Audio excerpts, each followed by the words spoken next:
उसके बाद हमने सोनेट को डिस्कस किया था, उसके बाद एलिजी, इसके अंदर पेस्टोरल एलिजी और different forms of elegy discuss किए थे, और लास्ट में हमने डिस्कस किया था इसके अंदर जो ओड से था, यानी कि बिल्कुल फॉर्मल ग्रैंड ओकेजन्स पे यूज होने वाला पोएटिक स्ट्रक्चर या पोएटिक फॉर्म जिसको आप बोलते हैं, वो चीज इसके अंदर थी। आज हम उसी से रिलेटेड, पोएट्री से रिलेटेड जो है एक मीटर्स डिस्कस करेंगे आपके साथ। मीटर्स जो हैं एक आप बोल सकते हैं कि रिदम फाइंड करने के लिए म्यूजिक के अंदर, जैसे आप बोलते हैं ना कि म्यूजिक के अंदर जब जो पिच होती हैं, अप डाउन्स होती हैं, स्ट्रेस अनस्ट्रेस होती हैं, एक्सेंटेड अनएक्सेंटेड होती हैं, उस चीज को मीटर कहा जाता है बेसिकली। और देखा जाए तो पोएम जब रिसाइट की जाती है तो it depends upon the use of the feet और the metre in the lines in the verse form. आप बोल सकते हैं कि जैसे उनको यूज करते हैं उसी तरह से हम रिसाइट करते हैं, अदरवाइज उसको हम प्रॉपर रिसाइट नहीं कर पाएंगे और उसमें कोई म्यूजिकल टोन और उसको पता ही नहीं चलेगा आपको। सबसे पहले हम बात करते हैं डेफिनेशन की, कि मीटर की डेफिनेशन होती क्या है। अगर हम इसके ओरिजिन की बात करें, जो आपको पता है कि लिटरेचर के अंदर, इंग्लिश लिटरेचर के अंदर जिसकी रूट्स हैं वो सभी की सभी कहाँ से निकल के आई हैं, वो सभी की सभी ग्रीक, जिसको हम क्लासिकल बोलते हैं एक तरह से, और लेटिन पोइट्री के अंदर है। ठीक है, तो जितनी भी ग्रीक कंट्रीज में, रोमन कंट्रीज में लिखा जा रहा था उस तरह के उसमें ये वर्ड वहीं से निकल के आया, और ये वर्ड था एक्चुअल में मेट्रॉन। ठीक है ना, जिसका मीनिंग होता है, यहाँ पे मेंशन भी किया हुआ है मैंने, मेजर। ठीक है, टू मेजर, चेक करना किस तरह से एक पोएम की लाइन लिखी गई है, उसके अंदर उसको बोलने का तरीका क्या है। लिखने तो आपको नहीं पता चलेगा, मगर जब आप उसको बोलते हैं तो it uses the rhythm scheme that is based on the metre. उसको यूज करते हुए ही हम अच्छा बोल सकते हैं, अदरवाइज आप पोएम रिसाइट करेंगे जो एक आर्ट होती है वो उसको जस्टिफाई नहीं कर पाएंगे। मीटर एक लिटरेरी डिवाइस है, जैसे कि लिटरेचर से रिलेटेड है, लिटरेरी डिवाइस है जिसका यूज जो है एज स्ट्रक्चरल एलिमेंट है। यानी कि अगर आप पोएट्री लिखेंगे तो पोएट्री लिखने से पहले जो पोएट का माइंड होता है वो थॉट और आइडिया को डेवलप करता है, मगर उसके बाद उसको सोचना पड़ता है कि वो किस तरह से उसको यूज करेगा, यानी कि उसका स्ट्रक्चर क्या बनाएगा। वो आयम्बिक पेंटामीटर में यूज करेगा, आयम्बिक टेट्रामीटर में यूज करेगा, डेक्लिक में जाएगा, एनापेस्ट में जाएगा, डिफरेंट जो फॉर्म्स हैं इसकी वो यूज करता है। उसको शुरू से ही देखना पड़ता है कि उसके एलिमेंट्स का स्ट्रक्चर क्या रहेगा पोइट्री के अंदर। ठीक है, और मीटर जो है बेसिक रिथमिक स्ट्रक्चर है, जिस तरह से मैंने पहले बता दिया आपको, और सारा का सारा इसका जो स्ट्रक्चर है वो किस चीज के ऊपर डिपेंड करता है, सिलेबल्स और इसके यूनिट्स के ऊपर सारा का सारा। ठीक है, इम्फेसाइज करेगा, और सारा का सारा ये डिपेंड करेगा जो कि इसकी म्यूजिकलिटी को इनरिच करने के लिए, इनहेंस करने के लिए। ठीक है, तो आप देख सकते हैं इसके अंदर नंबर ऑफ सिलेबल्स होते हैं, इसकी यूनिट के अंदर आप मीटर के अंदर बात करेंगे, और उनके ऊपर इम्फेसाइज किया होता है। इम्फेसाइज का मतलब यहाँ पे ये है कि आप कभी उसको स्ट्रेस यूज करेंगे, ठीक है, और कभी आप अनस्ट्रेस में जाएंगे। ठीक है, दोनों ही स्ट्रक्चर हमारे इस तरह से रहेंगे। एक्सेंटेड अनएक्सेंटेड भी बोल सकते हैं इसको, स्ट्रेस और अनस्ट्रेस भी बोल सकते हैं। ठीक है, और जब स्ट्रेस और अनस्ट्रेस के अकॉर्डिंग हम स्लेबल को बनाते हैं या एक स्लेबल की यूनिट को, उसको हम बोलते क्या है, फिट और अ फुट। ठीक है, और ये डिपेंड करता है कि स्पेसिफिक नंबर के सिलेबल हैं या नहीं है। यानी कि अगर दो सिलेबल हैं तो हम उसको एक फुट मान लेते हैं। ठीक है, अभी मैं आपको जब इसका एग्जांपल दूंगा तो आपको इजीली उसमें पता चल जाएगा।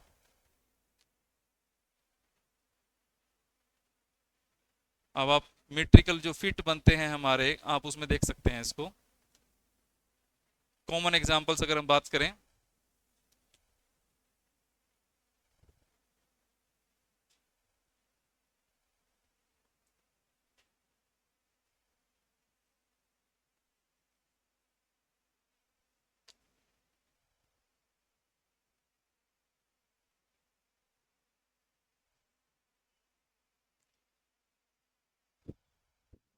इसमें सबसे पहले तो आता है फॉर इंग्लिश पोएट्री के लिए हम जनरली कंसीडर करते हैं, 1 फीट जो मान के चलते हैं, वो मैक्सिमम 2 लेके चलते हैं, ठीक है। बहुत रेयर केस में 3 सिलेबल्स का भी यूज हो जाता है। अगर हम बात करते हैं सबसे पहले जो अलग अलग इसके अंदर जो मीटर माने गए हैं, सबसे पहले हम उसकी बात करें तो ट्रोकी को कंसीडर करते हैं हम। और उसके बाद जो है हम इसमें क्या करते हैं, stressed syllable followed by unstressed, ठीक है। इसमें किसी को कोई doubt? Stress followed bye unstressed, यानी कि पहले स्ट्रेस आएगा उसके बाद में अनस्ट्रेस्ड आएगा, ठीक है। जैसे कि हमें एक एग्जांपल दे रखा है कस्टम। अब आप इसमें देखिए कि इस वाले स्ट्रक्चर को अगर बीच में से डिवाइड कर दें तो इस वाले के ऊपर स्ट्रेस आ रहा है और ये अनस्ट्रेस रहता है, ठीक है। जब आप बोलते हैं कस्टम, बोलने के टाइम पे आप देखिए कि आप जब बोलते हैं तो कस्टम, तो उसमें टम की जो आवाज है, जो लास्ट वाला पोर्शन है, उसकी आवाज थोड़ी दब जाती है, हम इंफेसाइज करते हैं कस्टम, ठीक है। तो जब हम बोलते हैं कस्टम, तो कस्टम बोलते हुए कस की साउंड ज्यादा रहती है, टम जो है वो एकदम बहुत उसकी साउंड कम होती जाती है, यानी कि डिग्रेड होती रहती है, हम कस्टम बोलते हैं, ठीक है। तो कस्टम पता चलता है हमें। उसी तरह से आप नेक्स्ट बात करते हैं आईएम की, जो सबसे ज्यादा यूज होने वाला मीटर है इंग्लिश पोएट्री के अंदर या वर्ल्ड में जो भी पोएट्री लिखी जाती है, सबसे ज्यादा जो उसके अंदर फॉलो होता है आयम्ब, यानी कि आयम्बिक मीटर यूज होता है। और ये जनरली यूज होता है हमारा पेंटामीटर के साथ, आयम्बिक पेंटामीटर, ठीक है।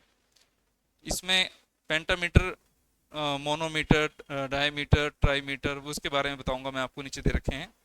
इससे पहले हम मीटर्स को डिस्कस कर रहे हैं, तो इसमें मीटर सबसे, इसमें ट्रोकी का टोटली ऑपोजिट, ठीक है।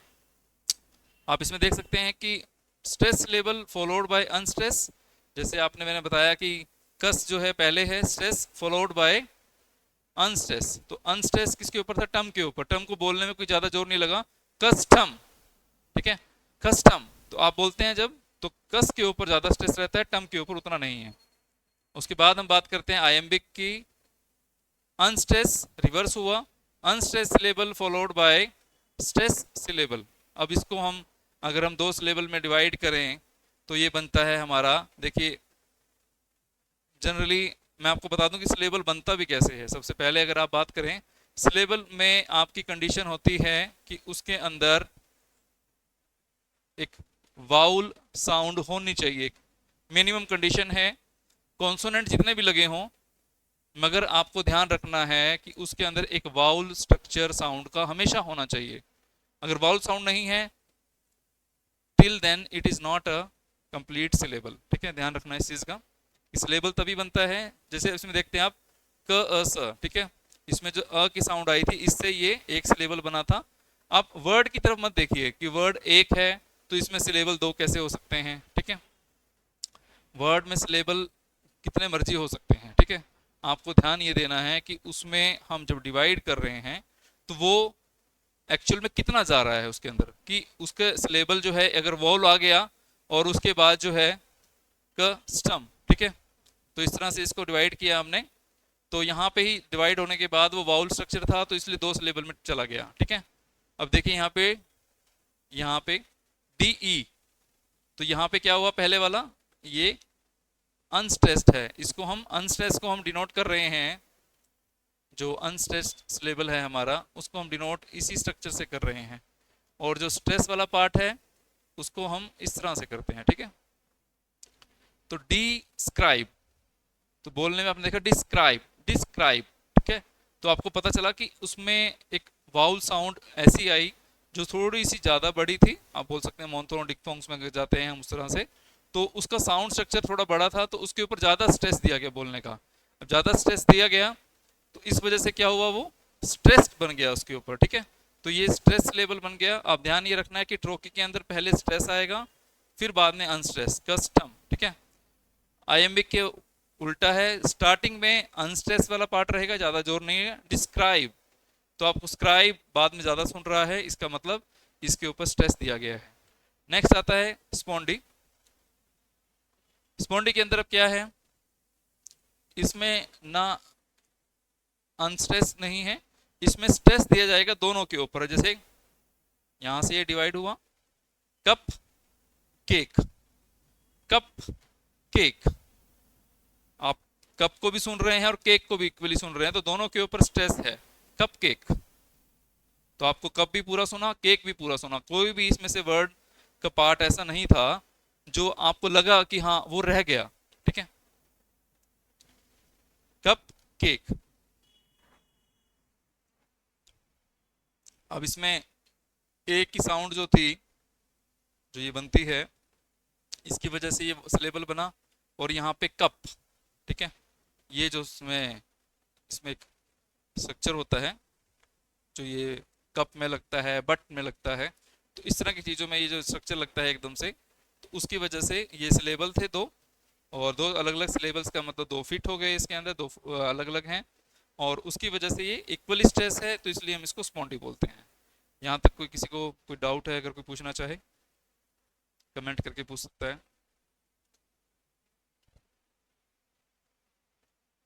उसके बाद आता है डेक्टाइल। अब डेक्टाइल के अंदर क्या है, स्ट्रेस सिलेबल, जैसे ट्रोकी और डेक्टाइल जो हैं उसमें स्ट्रेस सिलेबल पहले आ रहा था, फॉलोड बाय यहाँ पे सिंगल अनस्ट्रेस था, यहाँ पे टू अनस्ट्रेस सिलेबल है। ठीक है, टू अनस्ट्रेस्ड सिलेबल।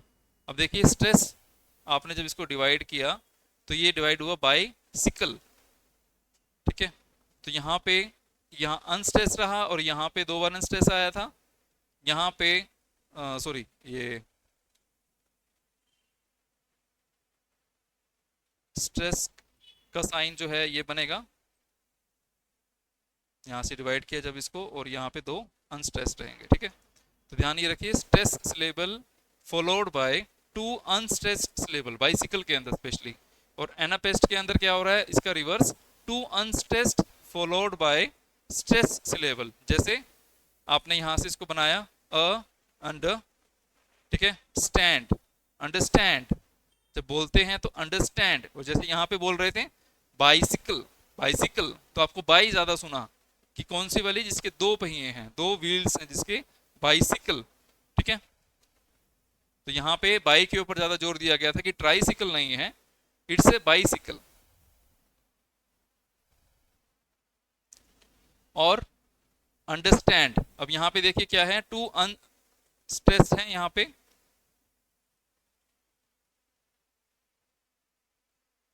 यहाँ तक जो है टू अनस्ट्रेस्ड है, और यहाँ पे एक आया, जो स्ट्रक्चर अगर मैं बात करूँ इसके अंदर जो यूज हुआ है, वो ट्रांसक्रिप्शन जो अगर फोनेटिक्स आप लोगों ने पढ़ी है तो वो ये स्ट्रक्चर था।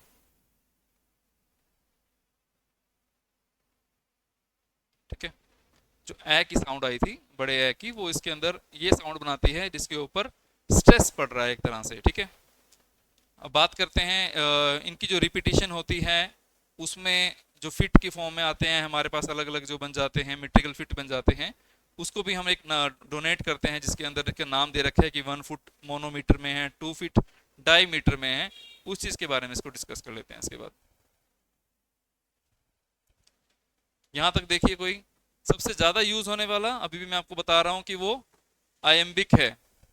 पहले वाले जो उसके अंदर डेक्टाइल भी यूज किया जाता था।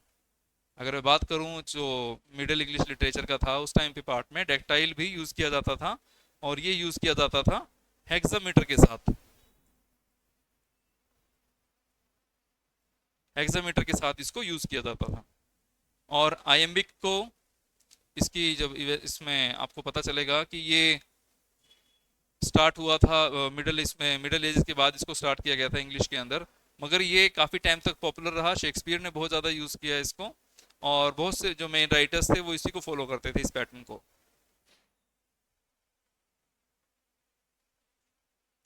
उसके बाद हम नेक्स्ट पे आ जाते हैं, जो मेट्रिकल फिट वाला पार्ट है इसका, कि उसमें हम किस तरह से कर रहे हैं।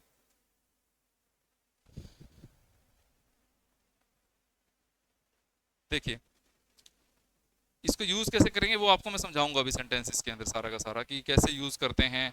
अभी आपको मैंने मीटर बताए हैं कि किस तरह से हैं। सबसे पहला जो है वो ट्रोकी आया था, उसके बाद जो है आयम आया था, उसके बाद स्पॉन्डी, और उसके बाद टेक्टाइल और एनापेस्ट आया था।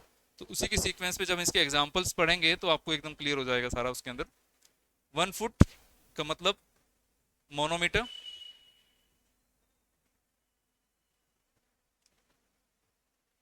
1 फुट का मतलब मोनोमीटर, मोनो का मतलब आपको सभी को पता है कि सिंगल होता है, तो इसलिए इसको मोनो कहा गया। टू जो है, और यहाँ पे एक वर्ड दे रखा है ग्रीक सफिक्सिस। ग्रीक सफिक्सिस का मतलब जो इसमें वर्ड में जो आखिरी लगे हुए हैं, क्योंकि ये वर्ड ग्रीक से निकल के आया है, उसी की एक आप कह सकते हैं कि रिफाइंड फॉर्म है।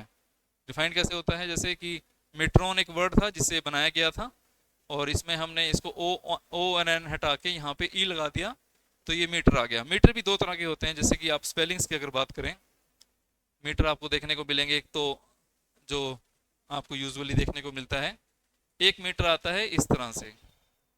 अब दोनों में क्या डिफरेंस है, थोड़ा सोचिए आप लोग, क्या हो सकता है। एक जो है, जैसे फर्स्ट वाला, ये यूज होता है यूएस पैटर्न पे, और ये जो है हमने यूज किया हुआ है यहाँ पे। हम लोग क्योंकि इंग्लिश लिटरेचर पढ़ रहे हैं, तो ये ब्रिटेन में डेवलप हुई थी, इंग्लैंड में डेवलप हुई थी, तो उनके अकॉर्डिंग हम इसको यूज करते हैं। ये यूके वगैरह के फॉलो इसको करते हैं, प्रॉपर जो एक स्टैंडर्डाइज इंग्लिश मानी जाती है, जो ऑल ओवर द वर्ल्ड एक आप बोल सकते हैं कि प्रोफेशनल यूज की जाती है। आजकल के टाइम पे यूएस वाले ज़्यादा चल रही है, क्योंकि वहीं से ज़्यादा चीज़ें कंट्रोल हो रही हैं, वहीं से लिटरेचर लिखा जा रहा है मैक्सिमम। तो इस तरह की उसमें मीटर, और आपको डिफरेंस पता होना चाहिए कि इस मीटर और उस मीटर में क्या है। स्पेलिंग्स गलत नहीं है, आप लोग सोचेंगे इसमें स्पेलिंग गलत है, नहीं, ऐसा नहीं है। डाई मीटर का मतलब 2 फीट का है, टू डिनोट्स डाई। थ्री जो है वो ट्राई को डिनोट करता है। फोर टेट्रा, आपको ध्यान रखना है, टेट्रा मीन्स 4।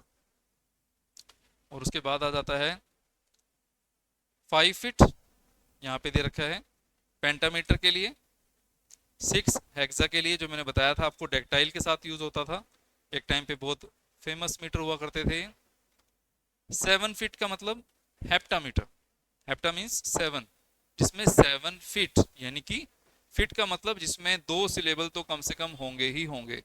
अभी मैं आपको इसका एग्जांपल जब आगे दिखाऊंगा तो उसमें ज्यादा क्लैरिटी हो जाएगी आपको। और लास्ट में आता है 8 फीट ऑक्टोमीटर, ठीक है।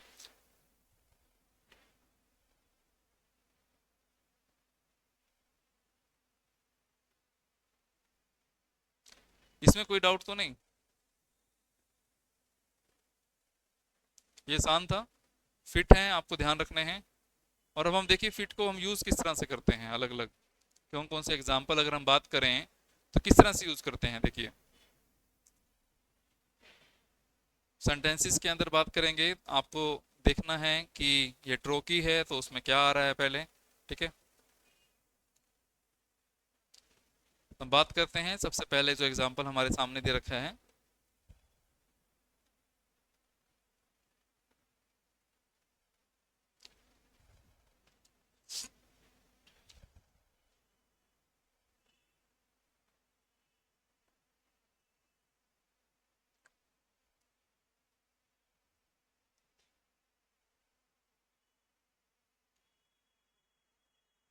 सबसे पहला जो है आयम्बिक पेंटामीटर दिया गया है आपको। आयम्बिक का आपको याद होगा कि अनस्ट्रेस्ड जो है सिलेबल फॉलोड बाय स्ट्रेस्ड, ठीक है। अब देखिए इस यहाँ पे ये जो यूज कर रखे हैं ये फिट हैं, आपको पता होना चाहिए कि जैसे ही, अब देखिए यहाँ पे कितने फुट आप बोल सकते हैं, आयम्बिक ये पेंटामीटर का एग्जांपल है। अब देखिए यहाँ पे 10 सिलेबल यूज हुए हुए हैं, 1 2 3 4, 1 2 3 4 5 6 7 8 9 10। अब आप देखिए हैजल जो था वर्ड, इसको हमने सिंगल वर्ड को हमने डिवाइड किया, क्योंकि उसके अंदर 2 सिलेबल जो हैं, 2 वॉल साउंड जो हैं वो आ रही हैं, 2 वॉल साउंड आ गई। उसके बाद हम क्या करेंगे कि वॉल साउंड के अकॉर्डिंग वर्ड को डिवाइड करना पड़ेगा, कि जैसी वॉल साउंड आई और उसके बाद दूसरा वर्ड जो है पार्ट उसका प्रोनाउंस किया गया, उसके अंदर वॉल साउंड आई, उसको हमें डिवाइड करना पड़ेगा कि these are both different syllable, ठीक है। तो देखिए इसमें क्या है, to swell the gourd and plump the hazel shells. अब देखिए यहाँ पे ये कितने फिट हुआ, जहां पे स्लैश लगा हुआ है दैट इंडिकेट्स 1 फीट, 1 2 3 4 5, और ये क्या बन गया हमारा आईएम के अंदर पेंटामीटर। इसको आप लिख सकते हैं, अगर पूछे कोई इसका क्या स्ट्रक्चर है, आपको लाइन अगर पेपर में दे रखी हो तो आप इसको क्लियर बोल सकते हैं कि आयम्बिक पेंटामीटर, ठीक है। इस चीज का ध्यान रखना है आपको। अब जैसे ये स्लैश जो है देखिए यहाँ पे आप बोल सकते हैं कि 1 फीट कंप्लीट हुआ, 2 सिलेबल आए, 2 सिलेबल का हम 1 फीट मान के चलते हैं। जैसे ही यहाँ पे आया उसके बाद हमने क्या किया, इसको स्लैश लगा दिया और 1 फुट कंप्लीट हो गया। जैसे ही उसके बाद द आया, ठीक है, द गॉड, ठीक है, तो जैसे इसको आया हमने 2 फीट बना दिया, 3rd 4th और 5th, इस तरह से इसको डिवाइड करते चले गए। ठीक है, अब देखिए ये क्या है, ये ट्रोकी है। और अनस्ट्रेस स्ट्रेस तो आपको पता ही है कि उसके अंदर हमने लिखा ही था। और इसके अंदर जो है ये सारा का सारा, अब साथ में आपको पता होना चाहिए कि वर्क किसका है, जॉन कीट्स का टू ऑटम। ठीक है, आपको ऐसे लाइन दी जा सकती है और पूछ सकते हैं कि इसमें कौन सा मीटर जॉन कीट्स ने यूज किया जाना चाहिए। उसके 2 तरीके होते हैं। एक तो आपको याद हो कि आपने याद कर रखा होगा कि जब पोएम पढ़ी हो आपने अच्छे से, जब हम इसके जो लेक्चर शुरू हो जाएंगे प्रॉपर, अभी तो ये डेमो क्लासेस हैं जिसमें हम पूरा डिटेल में नहीं कर रहे हैं, थोड़ा ब्रीफ कर रहे हैं। जैसे ही इसकी हम पोएम करेंगे पोएट्री पोम में, तो आपको पता चल जाएगा कि टू ऑटम के अंदर इन्होंने आयम्बिक पेंटामीटर यूज किया गया है। तो या तो आप इसको बिल्कुल पहचान लें, या आप इसके टेक्निकल स्ट्रक्चर को देख के इसको डिवाइड करके आप पता करें कि इसमें कितने फिट हैं। ठीक है, अगर इसमें 5 मीट्रिक फिट हैं तो ये पेंटामीटर है। फिर आपको फिर देखना है कि अनस्ट्रेस्ड फॉलोड बाय स्ट्रेस है, तो ये क्या बन जाएगा, ये बन जाएगा आयम्बिक। ठीक है, आपको इस चीज का ध्यान रखना है। अगर स्ट्रेस फॉलोड बाय अनस्ट्रेस्ड है तो वो क्या बन जाएगा आपका, एकदम ट्रेकी। ठीक है ना, ये वाला ट्रोकी। और वर्क देखिए ए हाउसमैन्स का है, इन्फेंट्स इनोसेंस। अब देखिए इसमें मीटर कौन सा यूज हुआ है, ये कितने फुट बने हैं,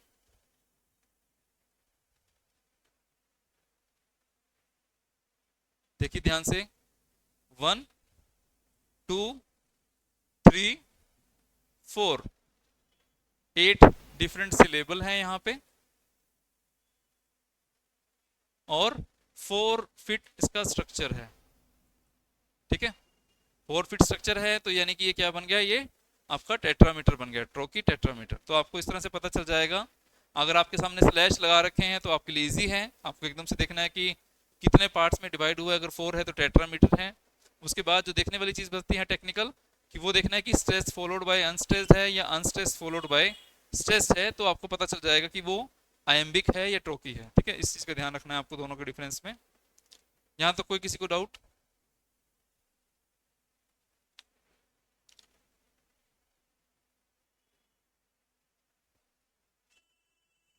नेक्स्ट आ जाता है डेक्टाइल मीटर। ठीक है, डेक्टाइल का मैंने बताया था आपको कि हेक्सामीटर के अंदर यूज होता है। और इसके अंदर होता क्या है, stressed followed by two unstressed. ठीक है, stress followed by two unstressed same है, half a league, half a league, half a league. ठीक है, तो अ लीग जो है stress followed by two unstressed. अब देखिए इसमें यहाँ पे आप देखने में तो आपको लग रहा है कि 4 लेटर का वर्ड है, मगर इसके अंदर वाउल साउंड एक है, तो इसमें ये अपने आप में एक कंप्लीट सिलेबल है। एक वाउल साउंड आ गई, आसपास कॉन्सोनेंट लगे हुए हैं, कोई दिक्कत नहीं है, आप उसको उस तरह से कर दीजिए। तो ये स्ट्रेस्ड हो गया half a league, half a league. A league बोलते हुए आपने एकदम से बोल दिया अ लीग, क्योंकि उसकी वाउल साउंड देखिए। अब यहाँ पे एक चीज देखने वाली चीज है कि ये अकेला ए जो एक साउंड है यहाँ पे, जिसका स्ट्रक्चर जो है यहाँ पे अ बनता है। ठीक है, ये स्ट्रक्चर बनता है इसका,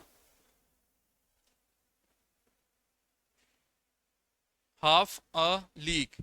अ लीग बोलने में हमने बहुत कम स्ट्रेस दिया। ठीक है, तो क्या बन गया, वो अनस्ट्रेस्ड, उसके ऊपर ज्यादा स्ट्रेस नहीं दिया गया, इम्फेसाइज नहीं किया गया। इम्फेसाइज नहीं किया गया तो वो एक्सेंटेड नहीं है।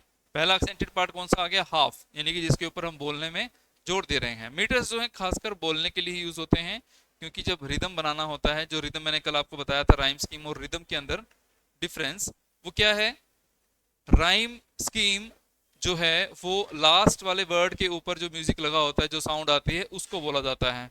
और रिदम क्या होता है, जो फिट के अंदर जो साउंड आती है, मीटर की जो साउंड आती है, हम उसको बोलते हैं रिदम। और जो ये इसकी वजह से ही पता चलता है कि पोएम को कैसे रिसाइट किया जाएगा।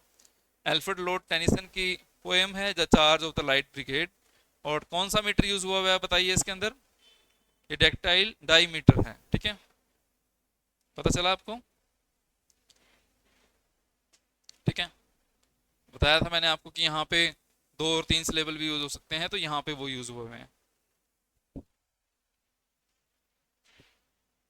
उसके बाद एनापेस्ट आता है, एक एग्जांपल इसके बाद दूसरा भी है, हम इसको डिस्कस कर लेते हैं।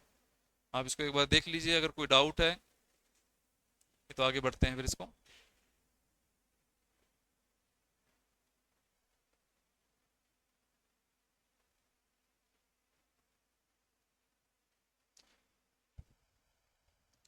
लास्ट पार्ट है मीटर का, जिसमें हम एनापेस्ट के बारे में डिस्कस करते हैं इसको। और एनापेस्ट के अंदर आप देख सकते हैं कि कितने स्लैश लगे हुए हैं। एक पार्ट ये हो गया, सेकंड ये है, थर्ड ये और फोर्थ ये, तो यानी कि ये भी हमने इसको उसी में यूज किया गया है। स्ट्रेस और अनस्ट्रेस के अंदर एक मैं आपको थोड़ा सा बता दूं कि जिस वाउल साउंड को थोड़ा सा लंबा हम खींचते हैं, यानी कि हम उसको स्ट्रेच करते हैं या बोलते हैं, तो जब बोलते हैं तब उसको अगर हम ज़्यादा देर तक बोल रहे हैं या उसको थोड़ा सा ज़्यादा टाइम हम कवर कर रहे हैं, तो इसका मतलब वो स्ट्रेस्ड है। और जिसको हम नहीं दे रहे हैं वो अनस्ट्रेस है। इसकी जब प्रैक्टिस करेंगे हम लेक्चर्स के अंदर, जब क्लासेस पूरे प्रॉपर इसमें शुरू हो जाएंगी, ऐप पे एप्लीकेशन हम स्टार्ट करेंगे अपना, तो उस पर आपको डिटेल में सारा मीटर समझाया जाएगा, ताकि आपको पता चल जाए लेबल क्या होते हैं, कॉन्सोनेंट्स क्या होते हैं, वाउल्स क्या होते हैं, कैसे स्ट्रक्चर बनता है, कैसे फिट बनता है प्रॉपर, और आपको ढूंढने में भी आसानी हो जाएगी कि कहाँ से डिवाइड करना है, कहाँ से नहीं करना है। ठीक है, अब देखिए इसमें इजी था, इसमें अलग अलग वर्ड आपको दे रखे थे, इसमें कोई दिक्कत नहीं आई कहीं से भी। और कंप्लीट वर्ड, अब देखिए पहले वाला क्या है, इसमें ये अनस्ट्रेस्ड है और ये स्ट्रेस है। ठीक है, तो ये क्या बन गया, एनापेस्ट। अब देखिए यहाँ पे कितने सेक्शंस हैं, 1 2 3 4, तो ये क्या बन गया हमारा,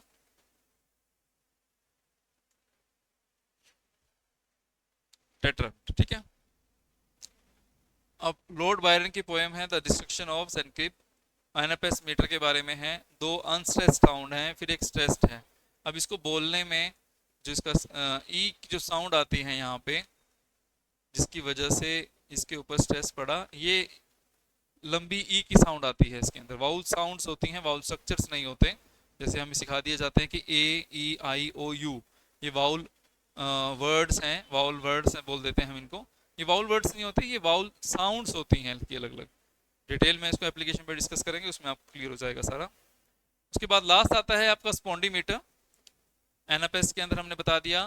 ठीक है, 2 अनस्ट्रेस्ड हैं फॉलोड बाय स्ट्रेस। इसके अंदर जो है लास्ट में एक ही बचता है, सिर्फ स्पॉन्डी बचता है, जिसके अंदर हमने बताया था आपको कि इक्वल ही उसके अंदर क्या रहेगा, स्ट्रेस रहेगा, कोई अलग से स्ट्रेस नहीं रहेगा, उसके अंदर इक्वल रहेगा। ठीक है,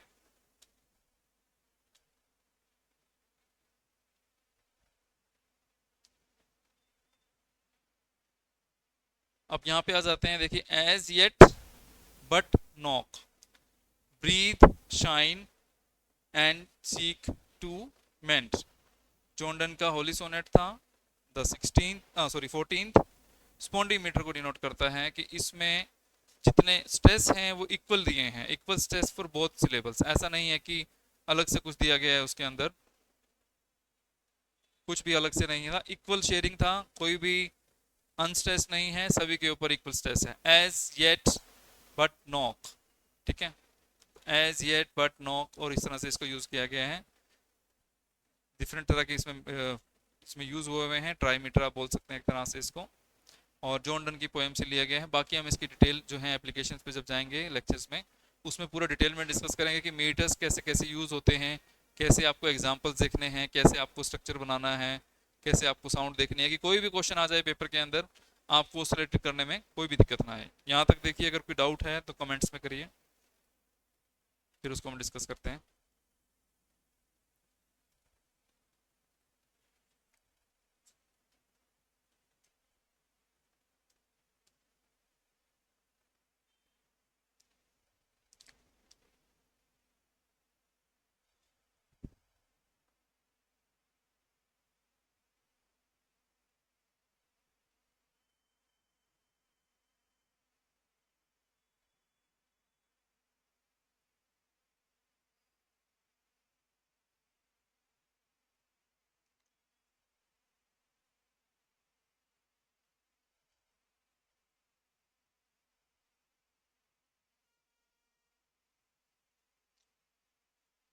चलिए इसके बाद हम दूसरा डिस्कस करते हैं। हम नेक्स्ट आ जाता है हमारा, जो कल मैंने आपको बताया था लेक्चर के अंदर कि हम लोग हीरोइक कपलेट को लेकर डिस्कस करेंगे, कि एक पोइट्री की फॉर्म है जो बहुत ज़्यादा पॉपुलर है और जिसको बहुत ज़्यादा यूज़ किया जाता है, heroic couplet.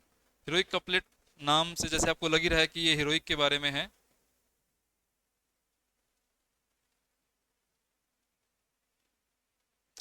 Heroic couplet is a traditional rhymed pair of iambic pentameter. सबसे पहले ट्रेडिशनल का मतलब बहुत टाइम से चलता रहा है, क्लासिकल टाइम से। और हीरोइक के बारे में आपको बताया था मैंने आपको, जो लीजेंडरी हीरोज हुआ करते थे उनके बारे में अगर कोई बात करता था वो हीरोइक जो है वो प्लेज हुआ करते थे, हीरोइक ड्रामा यूज हुआ करते थे।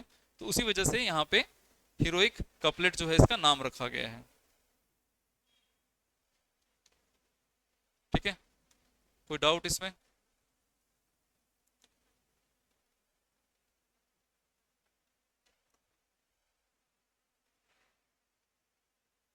हीरोइक कपलेट ट्रेडिशनल है, राइम्ड पेयर है। राइम्ड पेयर का मतलब कल हमने डिस्कस किया था, अलग अलग उसके अंदर जो है राइम स्कीम्स होती हैं। जो लास्ट में वर्ड होता है किसी लाइन की, उसको जब बोलते हैं तो उसकी एक राइम स्कीम निकल के आती है, उसको बोलने की एक साउंड निकल के आती है जब लाइन खत्म होती है, उसको हम बोलते हैं राइम्ड पेयर। यानी कि दोनों लाइन जो है उनकी जो स्कीम है वो हमेशा सेम रहेगी। अगर ए है तो ए रहेगी, अगर बी है तो बी रहेगी। ठीक है, आपको ध्यान ये रखना है कि दोनों की सेम रहेगी हमेशा।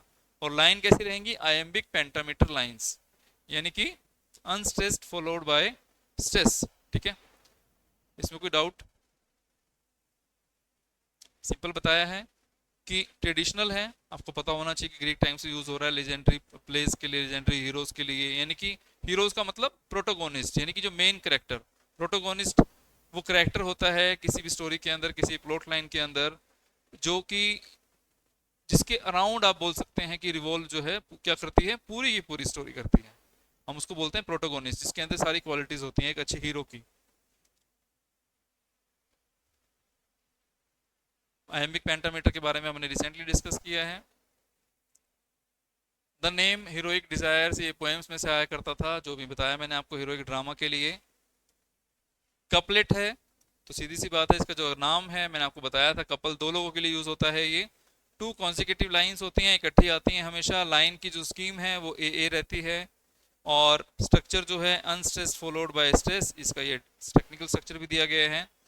5 आयम्बिक फिट होता है, और हर फिट में दो या दो से ज़्यादा 3 सिलेबल हो सकते हैं, उससे ज़्यादा नहीं।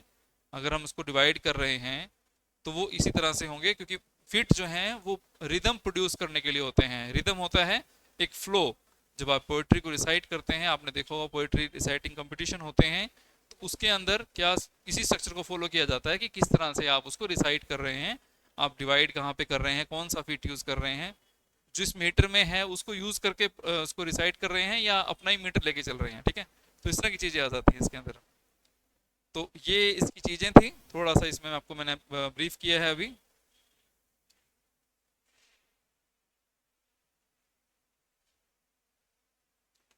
अब अगले पे आ जाते हैं कि नेक्स्ट पार्ट जो आता है इसका, वो आता है क्लोज्ड कपलेट।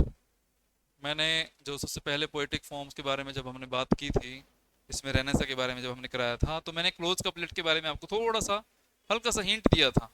क्लोज कपलेट का मतलब क्लोज्ड, कि आपने कोई बात रखी कपलेट के अंदर, दो लाइनों के अंदर, पहली में बात रखी, दूसरी में आपने उसका आंसर दे दिया, यानी कि जो थॉट आपने बात किया उसका सोल्यूशन वहीं पे था।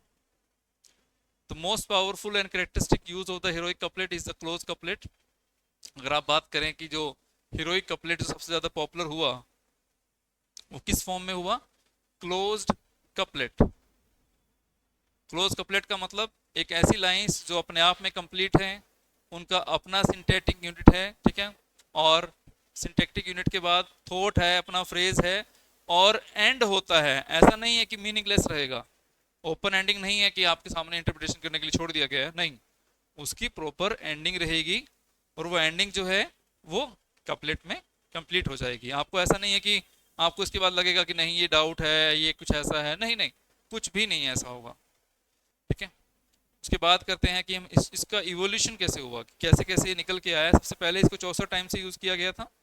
64 टाइम के टाइम पे आप बोल सकते हैं कि जो पिछली स्टोरीज को जो पढ़ते थे लेजेंडरी उनको, तो इन्होंने लिखने के लिए उसको यूज करना शुरू कर दिया, इसको खोज लिया कि हाँ ये हैं। एलिजाबेथन्स ने भी इनको यूज किया, और ये कहा जाता है कि फादर ऑफ इंग्लिश पोएट्री हैं जो हमारे जेफरी चौसर, उन्होंने सबसे पहले इसको एक्सटेंसिवली यूज किया था द कैंटरबरी टेल्स। ठीक है, द कैंटरबरी टेल्स में सबसे पहले हीरोइक कपलेट्स का यूज एक देखने को मिला था, यानी कि पब्लिक को देखने को मिला था कि इसमें भी कैसे इसको यूज किया जा सकता है। और उनका जो यूज था दैट वाज वेरी फ्लूइड, यानी कि ऐसा नहीं था कि वो थोड़ा सा अजीब लग रहा था, उसके अंदर बड़ा फ्लुएंटली था, उसमें बिल्कुल एकदम क्लियर था, ओपन था, सूटेड फॉर नरेटिव, यानी कि ऐसा कहीं नहीं लगा कि कहानी सुनाने के लिए जो कैरेक्टर्स को डायलॉग्स दिए गए थे अगर वो कपलेट यूज कर रहे हैं तो वो अलग लग रहा है, नहीं, वो सब सूट कर रहा था उसके अंदर।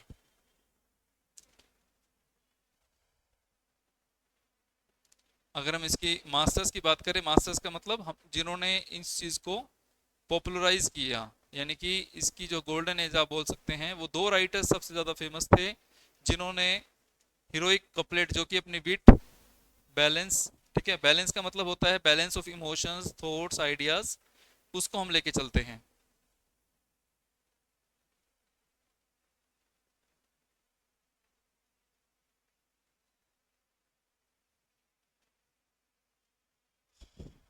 और एपिग्रामेटिक फोर्स के लिए, यानी कि एकदम से शॉर्ट कंसाइज आप बोलते हैं ना, कि कोई ऐसे आपने फ्रेज यूज कर लिया जिसका मीनिंग बहुत डेप्थ में था मगर एक बहुत प्रिसाइज वर्ड्स में आपने एक ऐसी बात बोल दी जो कि बहुत मुश्किल थी, तो हीरोइक कपलेट ऐसे ही स्ट्रक्चर के अंदर लिखे जाते थे कि छोटी सी चीज के अंदर एक पूरा थॉट उसके बारे में आपको बता दिया जाए और उसका मीनिंग भी कंप्लीट हो जाए, ऐसा नहीं कि मीनिंगलेस करके छोड़ दिया उसको, नहीं।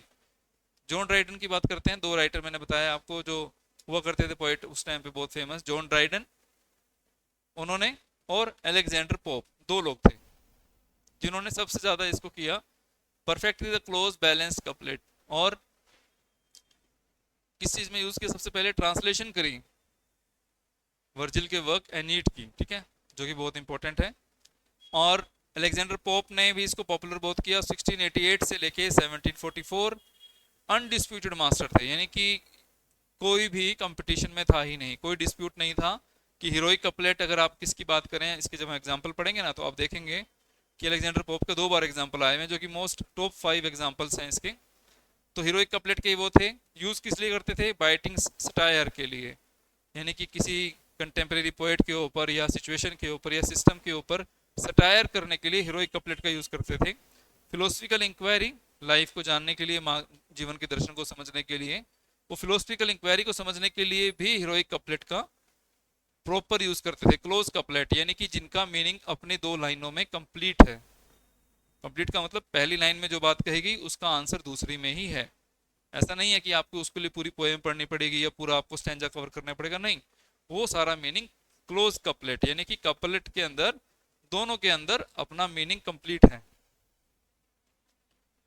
लिटरेरी क्रिटिसिज्म की बात भी इन्होंने करी थी इसके अंदर, मैंने बताया ना कंटेम्प्रेरी पोएट्स के बारे में, उनकी राइटिंग स्टाइल के बारे में, पोएट्री के बारे में, सटायर करने के बारे में, उन्होंने क्लोज कपलेट्स का यूज किया था अपने वर्क्स में। एक इसमें चीज आती है अलेक्जेंडर पोप के लिए, वो एंटीथेसिस का यूज करते थे, ये एक फिगर ऑफ स्पीच है जो आप लोग जानते होंगे, जिसमें हम फ्रेजेस फॉर्म में यानी कि क्लोज फॉर्म में आप बोल सकते हैं, हम दो ओपोजिंग, अपोजिट एकदम आइडियाज को साथ लेके चलते हैं। जैसे देखिए, speech is silver, speech is silver but silence is gold. अब इसकी एपिग्रामेटिक क्वालिटी है, ये बोलते ही आपको इन डेप्थ में पता चल गया कि इसका मतलब क्या है। और अलेक्जेंडर पोप ने उस टाइम इसको यूज किया एंटीथेसिस को और अपने कपलेट्स में यूज किया, तो एकदम से जो आसपास के पोएट्स थे वो हैरान थे कि इतना कोई डेप्थ में जाके इतना सिंबॉलिकल मीनिंग कैसे निकाल सकता है। तो अलेक्जेंडर पोप और जॉन ड्राइडन दोनों इस चीज के लिए फेमस थे, चौसर ने भी यूज किया था मगर उनका यूज नरेटिव पर्पस के लिए था, कुछ ज्यादा सिंबॉलिकली मीनिंग सटायर करने के लिए, अपनी विट को दिखाने के लिए, ना बैलेंस अप्रोच यूज करने के लिए, ना फिलोसफिकल और क्रिटिकल इंक्वायरी के लिए। उन्होंने सिर्फ इसका एक नॉर्मल यूज किया, अपने वर्क्स में यूज करना शुरू किया चौसर के टाइम से, और एलिजाबेथन ने भी यूज किया, मगर जो यूज अलेक्जेंडर पोप और जॉन ड्राइडन ने किया उनको आज तक वो मुकाबला नहीं दे पाया, कोई भी उनके कंपटीशन में नहीं था उस टाइम पे।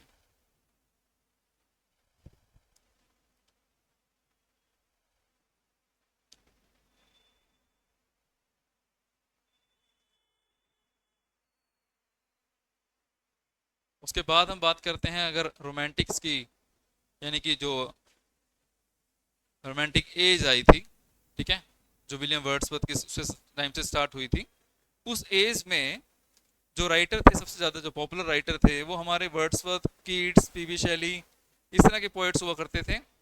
मगर उन्होंने क्या किया, जो पहले वाले कपलेट लिखे जा रहे थे उसकी बजाय उन्होंने इसको यूज करना ही शुरू किया। और वो लोग क्या करते थे, नेचर के लिए, यानी कि उनको एक ऑर्गेनिक फॉर्म चाहिए थी जो नेचर को डिपिक्ट करते हुए, और आर्टिफिशियल विट से, यानी कि जो आर्टिफिशियल जो इंटेलिजेंस आज के टाइम पे मानी जाती है, यानी कि नहीं, उनको नेचुरल बात करनी थी, उनको नेचर से रिलेटेड बात करनी थी। और जॉन कीट्स की अगर बात करें तो उनकी अर्ली पोएम एक पोएम थी, उसके अंदर जो है उन्होंने इसको यूज किया था, हीरोइक कपलेट को। उसके बाद मॉडर्न सेंचुरी में आते आते 20वीं सेंचुरी की बात करें तो विलियम हेनरी गॉर्डन, जिन्होंने इस फॉर्म को दोबारा से रिवाइव करवाया। रिवाइव का मतलब होता है पुनर्जन्म एक तरह से करवा दिया, कि दोबारा से उसको जिंदा किया, यूज करना शुरू किया। और जैसे यूज करना शुरू किया उसके बाद उन्होंने इसको सही से पॉपुलर भी करवा दिया। वो किस लिए यूज करते थे, intellectual and satirical potential use करने के लिए। उन्होंने किस लिए यूज किया, इंटेलेक्चुअल अपनी शो करने के लिए, इंटेलेक्चुअल लेवल पे बात करने के लिए, अपने वर्क्स के अंदर नेचुरलिज्म, रियलिज्म, और आप बोल सकते हैं कि इमेजिनेशन को कम करते हुए इंटेलेक्चुअलिज्म की तरफ, लॉजिकल फैक्ट्स की तरफ बात करते हुए उन्होंने इसका यूज किया था। अब उसके कुछ फेमस एग्जांपल्स हैं। सबसे पहला एग्जांपल मैंने आपको बताया था कि जो अलेक्जेंडर पोप हैं वो इसके लिए फेमस माने जाते हैं, जॉन ड्राइडन फेमस माने जाते थे। उनका एक वर्क था from an essay on criticism, 1711 में आया था। उसमें से ये कपलेट बहुत फेमस है, पेपर में पूछा जाता है, नेट में भी पूछा जाता है, यूजीसी नेट के अंदर। और हो सकता है कि 21 वाले पेपर का जो लेवल था उससे ऊपर का लेवल ही अब की बार आएगा, क्योंकि 4 साल हो चुके हैं लगभग। और जो अब लेवल पूछा जाएगा उसमें ये चीज़ें पूछी जा सकती हैं कि ये जो कपलेट है, कौन से हीरोइक कपलेट इसमें यूज हुआ है और किस पोएट के वर्क से हुआ है। तो आपको ध्यान रखना है कि कुछ ही पोएट ऐसे थे जो जिनके कपलेट फेमस थे, उन्हीं से रिलेटेड क्वेश्चन पूछा जाता है।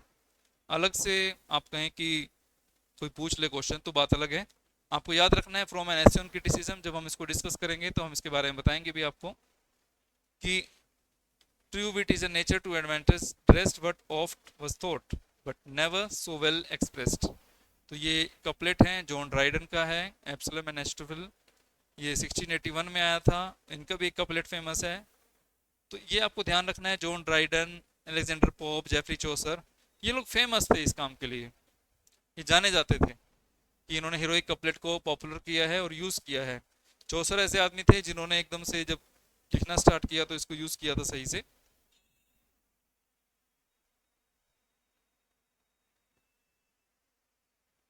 और उनका जो जनरल प्रोलॉग था जिसके अंदर उन्होंने सारे जितने भी उनके जो स्टोरीज टेलर्स थे उनके बारे में उन्होंने ब्रीफ इंट्रोडक्शन दी थी, तो उस चीज़ में भी उन्होंने इसको कपलेट फॉर्म में लिखा था, स्टार्ट किया था जब when that April with his shores root the road of March and proceed to the root। तो ये है अलेक्जेंडर पोप का रोप ऑफ द लॉक, एक बहुत फेमस वर्क है, आपने सभी ने पढ़ा होगा।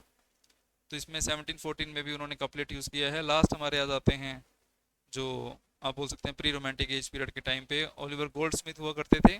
फ्रॉम द डेजर्टेड विलेज के अंदर उन्होंने हीरोइक कपलेट का यूज़ किया था। तो ये कुछ फेमस एग्जाम्पल्स थे।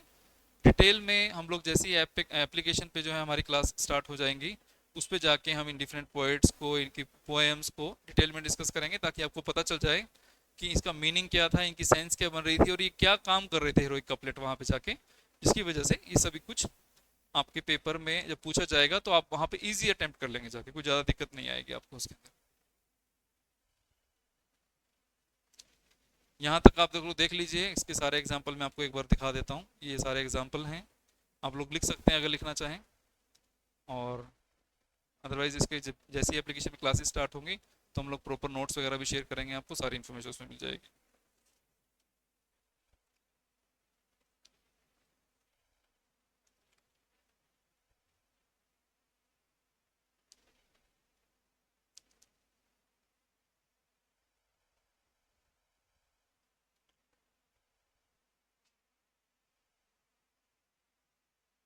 अब हम बात करते हैं नेक्स्ट। मैंने आपको बताया था कि इसके बाद हम पोएटिक फॉर्म को डिस्कस करने के बाद हम एक पोएट को भी डिस्कस करेंगे जो कि आपके सिलेबस में है। सेकेंड यूनिट में सबसे पहले फर्स्ट जो पोएट आते हैं विलियम वर्ड्सवर्थ आते हैं, नेचर पोएट हैं, नेचुरल पोएट हैं।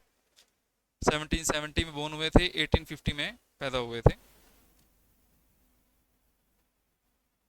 सीधी सी बात है कि इंग्लिश पीपल हैं, इंग्लिश मैन हैं, और आपको पता है कि रोमांटिक एज के लिए लिरिकल बैलेट सबसे पहले इन्होंने ही लिखा था। और देखने वाली चीज़ के अंदर ये है कि सैमुअल टेलर कोलरिज यानी कि एक दोस्त थे इनके खास, इनके साथ मिलके इन्होंने लिरिकल बैलेट जो कि सबसे फेमस वर्क माना जाता है रोमांटिक पोएट्री के अंदर, जिसके अंदर उन्होंने इंग्लिश लिटरेचर के अंदर एक जॉइंट पब्लिकेशन किया था। और उनका डीप लव दिखता है नेचर के लिए। अब नेचर का मतलब ये नहीं कि खाली सीनरी के लिए कि सीन्स दिखा दिए, पेड़ दिखा दिए, आपको ग्रीनरी दिखा दी, आपको जो लेक्स दिखा दी, नहीं, आपको बताया गया कि उनकी रेलिवेंसी क्या है आपकी लाइफ के अंदर, वो कैसे आपको नेचर का जो एक मैसेज आता है, ठीक है, और जो नेचर को ये माना गया कि इनकारनेशन ऑफ गॉड यानी कि भगवान का ही एक रूप है, तो नेचर कैसे आपको कोई चीज़ सिखाती है, ठीक है। माउंटेन्स क्या चीज़ आपको सिखाते हैं, स्टेबिलिटी और मुश्किल टाइम पे खड़े रहना। तो नेचर जो है, उस नेचर के बारे में वो बात करते थे कि नेचर और ह्यूमन जो है कैसे इंटरकनेक्टेड हैं। आप बात करें अगर, कैसे दोनों के दोनों इंटरकनेक्टेड हैं, कैसे वो काम करते हैं और किस तरह से वो दोनों एक दूसरे के लिए रेलिवेंट हैं, कैसे उनको एक दूसरे के लिए सीखना चाहिए। तो नेचर जो है एक बहुत अच्छी लर्निंग थी। विलियम वर्ड्सवर्थ ऐसे सोचते थे। उनका बिलीव क्या था? पावर ऑफ मेमोरी में, यादाश्त में, कि आपकी यादाश्त कितनी मेमोरेबल है, कितनी याद रख सकती है, कितनी कैपेसिटी है उसकी, उसकी पावर के बारे में वो बहुत श्योर थे।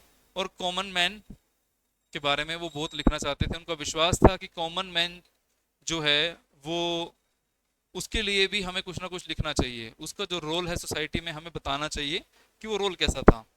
अगर हम उसकी रिवोल्यूशनरी अप्रोच की बात करें तो पोएटिक लैंग्वेज की, जो उन्होंने बिल्कुल ही चेंज कर दिया था। पहले क्या था? रीजन के ऊपर लिखा जाता था, इंटेलेक्चुअलिज्म के ऊपर लिखा जाता था, लॉजिकल फैक्ट्स के बारे में लिखा जाता था। उन्होंने क्या किया? नहीं, उन्होंने कहा कि नहीं, हम बिल्कुल नेचर के लिए लिख रहे हैं तो नेचुरल लिखेंगे और कॉमन मैन के लिए लिखेंगे हम। तो उनकी अप्रोच जो थी पोएटिक लैंग्वेज को लेके, वो टोटली रिवोल्ट करने वाली थी, रेवोल्यूशन लेके आई थी। पहले ऐसा नहीं लिखा जाता था, कोई भी ऐसा कवर नहीं कर रहा था। क्या क्या फैक्टर रिस्पॉन्सिबल थे उनकी राइटिंग को लेके, वो हम डिस्कस करेंगे। उससे पहले मैं आपको बता दूं, पोएट लोरियट बनाया गया था इनको 1843 में। 7 साल इनकी जो लाइफ की जर्नी बची थी, उससे पहले 1843 में इनको पोएट लोरियट बनाया गया था। अगर हिस्टोरिकल मूवमेंट्स की बात करें, उस टाइम पे ऐसी क्या चीज़ें थी जिसकी वजह से लोग जो हैं बैक टू द नेचर यानी कि back to the human values, और कह रहे थे कि सिंपल लाइफ होनी चाहिए, रूरल एरिया में, कंट्री साइड में रहना चाहिए, वो सब चीज़ें चल रही थी। इंडस्ट्री रेवोल्यूशन जो क्या थी, which was displacing people from the country side, यानी कि इंडस्ट्रीज जो थी वो कंट्री साइड एरिया में सेटअप की जा रही थी, वहाँ से लोगों को डिस्प्लेस किया जा रहा था। और फैक्ट्रीज लगने की वजह से, इंडस्ट्री लगने की वजह से इन्वायरमेंट कैसा हो गया था? पोल्यूटेड हो गया था वहाँ पे। और इन्वायरमेंट कैसा बन गया था?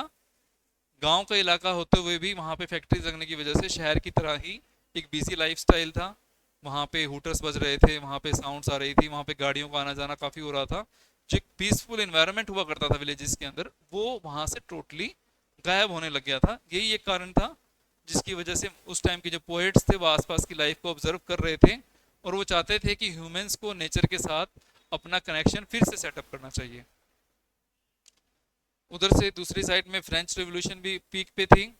सबसे पहले तो क्या हुआ कि इसके अंदर लिबर्टी और इक्वलिटी की बातें हो रही थी सब जगह।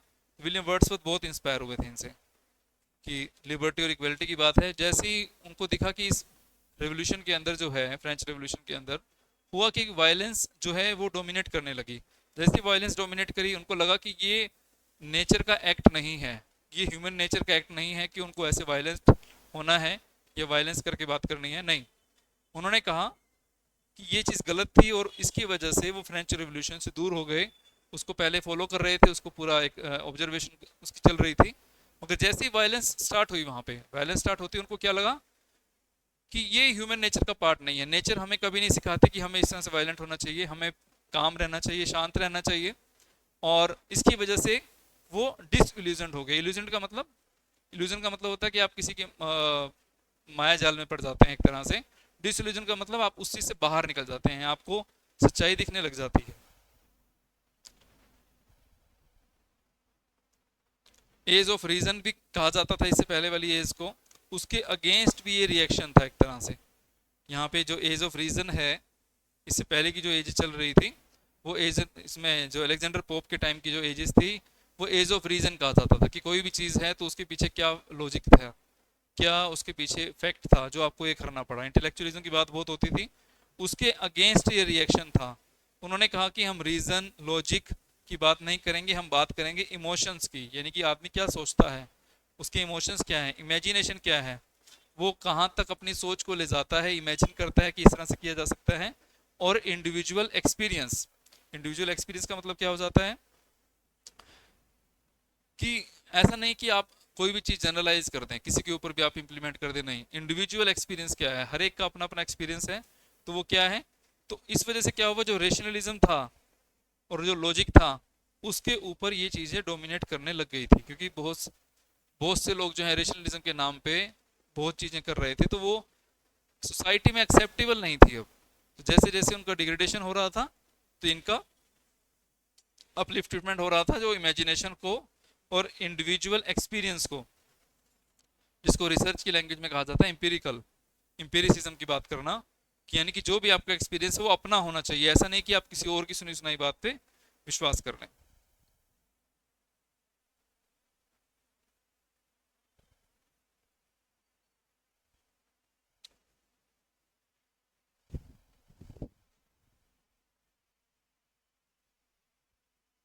यहां तक का कोई डाउट आपको, अगर आपको लग रहा है इसमें? और जो सबसे इंपॉर्टेंट इसके बाद जो वर्क आया था ना इनका, लिरिकल बैलेट, वो industrial revolution, French revolution, age of reason के टोटली कंट्रास्ट था एक तरह से। इनका इनकाउंटर किया था इन्होंने कि हमें ये चीज नहीं करना है और ये चीज हम बिल्कुल भी फॉलो नहीं करेंगे।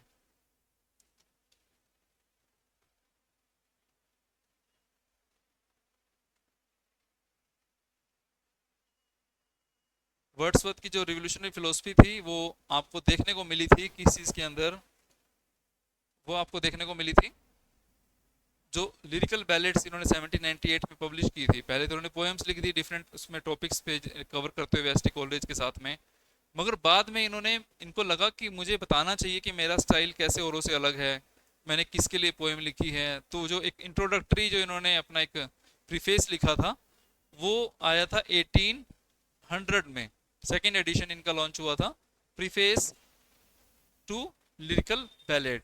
वो 1800 में आया था, यानी कि 2 साल इनको लगे। इनको लगा कि मेरी पोइट्री कैसे औरों से अलग है, कैसे मैं सारी चीज़ें बता सकता हूँ कि मैंने क्या चीज़ अलग यूज़ की है। उसकी वजह से क्या हुआ कि 2 साल के बाद इन्होंने प्रीफेस लिखा और लोगों को पता चला कि क्यों ये पोइट्री औरों से अलग है, क्यों इसको पढ़ना चाहिए। तो वो टोटली क्या था, एक मैनिफेस्टो था रोमांटिसिज्म का, इंग्लैंड के अंदर, इंग्लिश का मतलब इंग्लैंड पीपल, और इंग्लैंड के अंदर रोमांटिसिज्म का एक मैनिफेस्टो था, जो डिक्लेयर कर दिया गया है कि अब यहाँ पे रोमांटिसिज्म की ही बात होगी। और जिसके प्रिंसिपल्स क्या क्या थे, अगर आप उसके प्रिंसिपल्स की बात करें, उनके सब्जेक्ट क्या हुआ करते थे कि जो भी चीज़ हम बात करेंगे वो कॉमन मैन से रिलेटेड ही होगी, उनकी लाइफ के बारे में होगी। कॉमन लाइफ, कॉमन लाइफ का मतलब जो गांव में रहने वाले लोग हैं, जो शहर में रहने वाले लोग हैं, उनकी लाइफ से रिलेटेड ही हमको लिखना है। वो चीज़ें हम्बल होंगी, रस्टिक लाइफ से, रस्टिक यानी कि गांव देहात की जो लाइफ होती है, अगर हम बात करें रस्टिक लाइफ में, जिसमें कि आप बोल सकते हैं कि इंग्लिश में अगर आप इसका मीनिंग देखें तो रस्टिक का मीनिंग निकलता है कि उसके अंदर आप ये कह सकते हैं कि जो मैनरिज्म आप कह सकते हैं कि वो उतना नहीं होता जितना कि अर्बन उसके अंदर होता है, ऐसे कहा जाता है रस्टिक लाइफ में। Believing that in such a setting the patience of the heart find a better soil, कहते हैं कि हार्ट जो चाहता है उसके लिए काम करना चाहिए। बिफोर वर्ड्सवर्थ अगर आप देखते हैं पोइट्री कैसी थी, किंग के बारे में लिखी जाती थी, किंग्स को लेके, गॉड्स को लेके, यानी कि जितनी भी डिवाइन पावर्स हैं उनको लेके, और क्लासिकल हीरोज जो हुए हैं उन्हीं के लेजेंडरी एक्शंस के बारे में, उनके डिसीजंस के बारे में, उनका सोसाइटी में क्या कंट्रीब्यूशन था, उस चीज़ को लेके ही सारा का सारा वर्ड्सवर्थ से पहले लिखा जा रहा था। कहाँ तक, ये आप कह सकते हैं कि जो ऑगस्टन एज थी न्यू क्लासिकल एज थी, जिसमें अलेक्जेंडर पोप वगैरह के जो राइटर हुए थे वो एपिक की बजाय मोक एपिक को प्रेफर करते थे। स्ट्रक्चर तो वो ले लिया मगर कंटेंट में उतना दम ही नहीं था, कहीं से भी दम नहीं था, क्योंकि उन्होंने क्या किया, स्टाइल फॉलो किया क्लासिकल राइटर्स का, मगर जो कंटेंट की जो डिग्निटी थी, जो वर्थ था, एक मैग्नीट्यूड था, वो क्लासिकल के आसपास भी नहीं था। इसलिए उसको न्यू क्लासिकल एज भी कहा जाता है, age of reason, new classical age, ये सब उनको कहा जाता है। आफ्टर वर्ड्सवर्थ, आफ्टर वर्ड्सवर्थ की अगर हम बात करते हैं,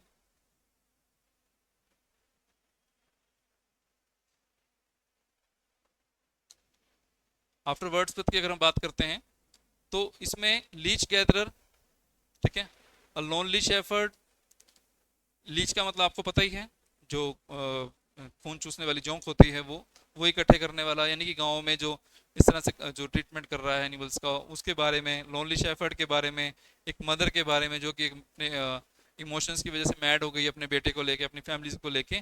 तो ये सब्जेक्ट जो हैं पोइट्री के अंदर आपको उस टाइम पे बहुत ज़्यादा देखने को मिल रहे थे। ये सब्जेक्ट हुआ करते थे, ये थीम हुआ करते थे, गांव से रिलेटेड, इंडिविजुअल लाइफ से रिलेटेड। शेफर्ड्स जो किसान लोग होते थे जो गांव में रहते थे, उनके बारे में जो भी पोइट्री लिखी जा रही थी वो सभी की सभी कॉमन लाइफ के बारे में थी, और वो रोमांटिसिज्म का इंपॉर्टेंट एक पार्ट थी। अब बात करते हैं लैंग्वेज की। अब सीधी सी बात है, कॉमन मैन के बारे में अगर कोई लिख रहा है तो वो लैंग्वेज कैसी होगी, वो एकदम ऐसी होगी कि उसको पढ़ के समझ आ जाए, उसकी लाइफ से रिलेटेड हो, जो भी उसको कोई पढ़े उसको भी ऐसा लगे कि वो खुद ही चीज देख रहा है, वो कंट्री साइड में ही रह रहा है। जैसे a selection of language really used by a man, sorry, by men, not a man, by men। ऐसी लैंग्वेज होनी चाहिए जो वो यूज करता है, ऐसे वर्ड्स ना हो जिसको ढूंढने के लिए, उसको मीनिंग ढूंढने के लिए उसको डिक्शनरी ओपन करनी पड़े, नहीं, उसकी डेली वर्नाकुलर लैंग्वेज का हो, डायलेक्ट का पार्ट हो, उसको समझ आता हो। और उन्होंने क्या किया, जॉन लिली की तरह जो अपने वर्क यूफियस के अंदर जो है यूफिमिज्म को फॉलो करते थे, जिसमें मैंने आपको बताया था कि रेनेसा के अंदर की वो बहुत सारी हाईली ऑर्नेटेड वर्ड्स को लगाते थे, ऑर्नामेंटल यूज करते थे, कि ज्वेलरी की तरह सजा रहे हैं अपनी पोइट्री को, ऐसे ऐसे वर्ड्स यूज कर रहे हैं। और आर्टिफिशियल पोएटिक डिक्शन, यानी कि जो पोएट्री रिसाइटेशन का जो इसका म्यूजिक है, बोलने का तरीका है, वो ऐसा नहीं है कि वो आर्टिफिशियल लगे, वो नेचुरल फ्लो लगना चाहिए एकदम से। जब हम इसकी डेफिनेशन करेंगे तो देखना आप उसको मिलेगा आपको उसे।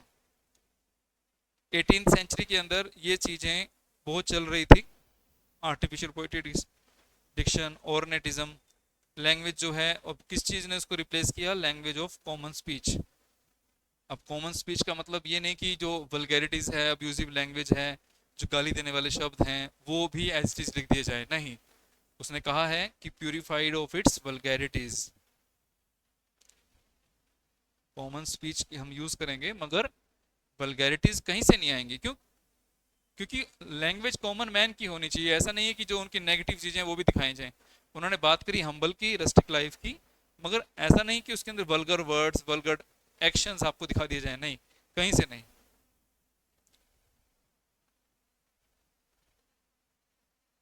यहाँ तक देखिए सब्जेक्ट और लैंग्वेज को लेके, विलियम वर्ड्सवर्थ के स्टाइल को लेके, कि कौन सी लैंग्वेज यूज करते थे, कौन सा सब्जेक्ट यूज रहता था उनकी पोएट्री के अंदर, रोमांटिसिज्म के अंदर क्या क्या चेंजेस आ रहे थे। यहाँ तक अगर आप कुछ पूछना चाहते हैं तो पूछ सकते हैं।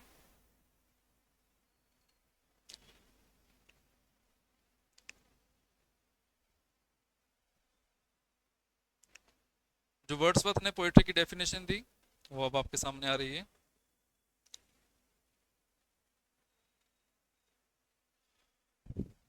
उनका ये कहना था कि पोएट्री जो है एक spontaneous overflow of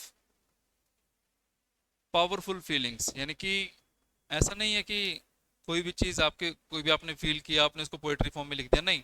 powerful feelings, ऐसी फीलिंग्स आए आपके अंदर कि जो टोटली हिला के रख दें आपको।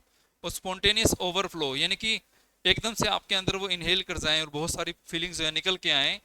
बट इनका ओरिजिन कैसा होना चाहिए, ये इमोशंस में जाके रिकलेक्टेड हों, ट्रैंक्विलिटी से वापस आए, आपके दिमाग में रहें, आपके दिल में रहें, जहन में रहें, मगर वो ट्रैंक्विलिटी से निकल के वापस आप उसको दोबारा से पोएट्री फॉर्म में लिखें। ऐसा नहीं कि आपको कोई फीलिंग आ रही है और आपने लिखना शुरू कर दिया, नहीं, वो लिखने का पैटर्न एकदम अलग हो जाता है।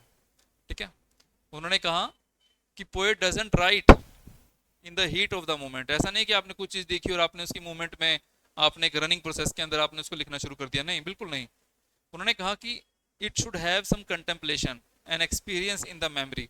आप उसको सोचें क्या है, उसको मेमोरी में रखें, एक्सपीरियंस बनाएं कि ये चीज़ ऐसे हुई थी, ऐसे हुई थी, अपने एक्सपीरियंस से उसको थोड़ा फिल्टर करें, उसको थोड़ा प्यूरिफाई करें, और उसके बाद दोबारा से रिकलेक्ट करें, और फिर उस इमोशंस जो आपके माइंड में थे, रॉ इमोशंस जो थे, जो रफ थे, जिसको आपने ड्राफ्ट में रखा हुआ था, आप उसको फाइनलाइज करें, फिर उसको पोएट्री फॉर्म में लेके आएं, और फिर रीडर को अलाउ करें कि तुम भी वही फीलिंग शेयर करो जो मैंने उस टाइम पे की थी, मगर वो अब प्यूरिफाइड फॉर्म में है, ठीक है, क्योंकि वो आपके ट्रंक्विलिटी में गई थी, जहां से आपने इमोशंस को अपने रिकलेक्ट किया, सारा उठा के दोबारा से इकट्ठा किया, फिर आपको पोएट्री फॉर्म में लिखा, और एक अच्छा अपने एक्सपीरियंस से आपने यूज करके उसको, लैंग्वेज को यूज करके कॉमन मैन की, फिर आपने उनको दिखाया, ताकि रीडर्स भी वही फीलिंग शेयर करें जो आपने at the time of moment share की थी। पर्पस, पोएट्री जब कोई पढ़े तो उसको प्लेजर आना चाहिए। प्लेजर कैसे आएगा? जब उसको लगेगा कि हाँ, मैं भी ऐसी जगह जा सकता हूँ, मेरे साथ भी ऐसा हो सकता है, कि मेरी लाइफ है, हाँ मेरी लाइफ में भी ऐसा हुआ है। तो ये तब होगा जब कॉमन लैंग्वेज होगी, तब उसको समझ आएगा। और थीम कहाँ से होंगे? कॉमन मैन की लाइफ से होंगे, तभी उसको लगेगा ना कि पोइट्री मेरे लिए लिखी गई है। अदरवाइज तो लगता था कि पहले किंग्स के लिए लिखी गई है, लेजेंडरी हीरोज के लिए लिखी गई है, वॉर के लिए लिखी है, लव के लिए लिखी गई है। अब कॉमन मैन का तो कोई ना किंग से डायरेक्ट था, ना गॉड से था, ना लेजेंडरी हीरो से था, उसकी तो एक अलग लाइफ थी, उसके बारे में अगर कोई लिख रहा है तो उसको क्या मिलेगा? प्लेजर अपने आप ही मिलना था। और ये पोइट्री जो थी वो इल्यूमिनेट करती थी ह्यूमन नेचर को। अब तक क्या था कि आपको सोसाइटी की एक ही क्लास के बारे में पता चलता था, यानी कि एलिट क्लास, जो रॉयल क्लास होती थी, कि उनका बिहेवियर कैसा होता है, वो किस सिचुएशन में कैसे रिएक्ट करते हैं, वो कैसे डिसीजंस लेते हैं। ह्यूमन नेचर यानी कि जो मैक्सिमम मेजोरिटी है, उनके बारे में तो कोई बात नहीं कर रहा था। अब उससे क्या हुआ? इल्यूमिनेट किया किस चीज को? ट्रुथ को। सच जाना कि ह्यूमन नेचर यानी कि ह्यूमन मैन की थिंकिंग क्या है, सिचुएशंस को लेके, अपने डिसीजंस को लेके, अपने लाइफ में रोल को लेके, हस्बैंड हैं, वाइफ हैं, फ्रेंड हैं, फादर हैं, मदर हैं, सन हैं, डॉटर हैं, तो अलग अलग चीज को लेके जो उनकी रियलिटी थी वो सामने आने लगी थी। ये डेफिनेशन थी जो वो चाहते थे, इसका पर्पस था। सब्जेक्ट और लैंग्वेज हमने अभी डिस्कस किया था। थीम्स, नेचर, जैसे मैंने आपको बताया कि खाली सिर्फ ऐसा नहीं है कि सीनरी की बात करेंगे, मोरल फोर्स यानी कि नेचर जो है आपको लाइफ के बारे में जो एक मैसेज देती है, वो पता चलना चाहिए कि नेचर आपको सिखाना क्या चाहती है।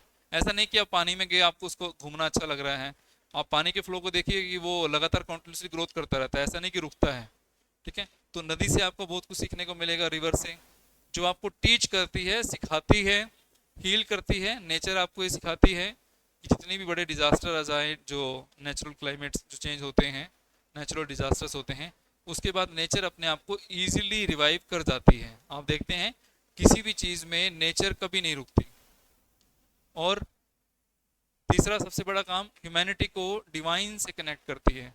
अगर आपको, आपने सुना होगा ना, जैसे जितने भी सेंट हुआ करते थे, जितने भी संत होते थे, वो लोग कहाँ जाते थे? जंगलों में जाते थे तपस्या करने के लिए। वो क्यों जाते थे? कि नेचर में जाके ही उनको ऐसा लगता था कि नेचर जो है सबसे प्यूरिफाइड और रिफाइंड स्ट्रक्चर है एक गॉड का, जिसमें आप देख सकते हैं कि गॉड ने हर एक के लिए इक्वल अपॉर्चुनिटीज दी हैं, तो हम उसको कनेक्ट भी कर लेते थे डिवाइन के साथ। दूसरी थीम अगर हम बात करें नेचर के बाद, कि हमारी मेमोरी और पावर ऑफ माइंड कितना इंपॉर्टेंट है, ये इनकी थीम्स रहा करते थे वर्ड्सवर्थ के। स्पेशली ह्यूमन माइंड के बारे में बात करते थे, वो जिसमें मेमोरी सबसे खास होती थी।